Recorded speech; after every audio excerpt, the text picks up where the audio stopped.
A aposta na revelação de jogadores surgidos em Cotia tem rendido frutos ao tricolor. Levantamento recente do Centro Internacional de Estudos do Esporte mostrou que o clube paulista é quem mais revela jogadores para as principais ligas do mundo. Mais do que os lucros conquistados com as vendas diretas, revelar atletas significa uma receita futura. O chamado Mecanismo de Solidariedade da FIFA estipula que os clubes responsáveis pela formação dos atletas de 12 aos 23 anos sejam recompensados com porcentagem de cada negociação que for feita. O São Paulo tem pelo menos 30 jogadores revelados em Cotia atuando por outros clubes nas 15 principais ligas do mundo. O número dificulta um monitoramento específico de cada uma das possíveis transações. Por isso, a diretoria aposta em parcerias. Recentemente, o São Paulo anunciou acordo com a Rede do Futebol, que possui software que detecta as negociações que se enquadram no mecanismo de solidariedade. Apesar de ter sido oficializada apenas no início deste mês, o trabalho conjunto já acontece desde o fim do ano passado. O São Paulo sempre teve um trabalho forte na base e de atuação no mercado da bola.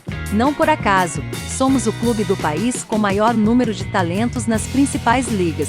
O São Paulo monitora permanentemente situações de jogadores formados na base que possam gerar receitas por meio do mecanismo de solidariedade. A parceria com a Rede do Futebol é mais uma ferramenta para que esse monitoramento tenha eficiência e agilidade para benefício ao clube e um exemplo de como o tricolor se mantém alerta à melhora de processos, explica o presidente Júlio Casares. A Rede do Futebol trabalha junto com o jurídico do São Paulo. Periodicamente, eles enviam um relatório das negociações que dão direito financeiro ao clube e repassam para o departamento São Paulino. Na sequência, a diretoria aciona a FIFA pelo sistema de transferência internacional de atletas da entidade máxima do futebol. O monitoramento das negociações acontece para que o valor seja pago mais rapidamente. A FIFA costuma avisar os clubes que se enquadram no mecanismo de solidariedade, mas o processo tende a ser mais lento se o primeiro passo partir da entidade máxima do futebol. É difícil que esse controle seja feito por conta própria.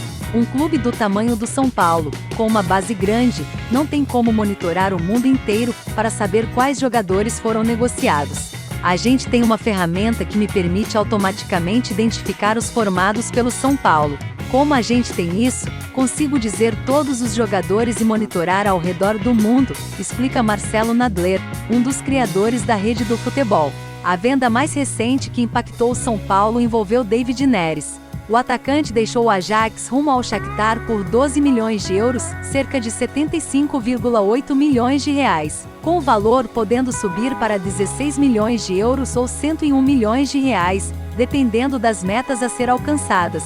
Neres permaneceu no São Paulo dos 12 aos 20 anos. Por isso, o time tem direito a receber 3% da negociação, o que variará entre 360 mil euros ou 2,2 milhões de reais e 480 mil euros, cerca de 3 milhões de reais.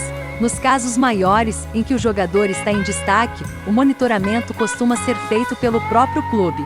Outra cria de Cotia, o atacante Antony, atualmente no Ajax, tem sido presença constante nas convocações da seleção brasileira e tem seu nome especulado em clubes maiores da Europa. No ano passado, ele chegou a ser alvo de interesse do Bayern de Munique, mas as conversas não avançaram. Antony ficou no São Paulo dos 11 aos 20 anos, o que renderia ao time do Morumbi cerca de 3,5% de qualquer negociação que ele seja envolvido futuramente. Os valores recebidos pelo mecanismo de solidariedade ajudam o São Paulo em seu orçamento. O clube prevê arrecadar 142 milhões de reais em revendas de direitos econômicos em 2022, o que inclui algumas quantias que podem chegar por negociações de atletas revelados pelo tricolor, mas que não estão mais no Morumbi.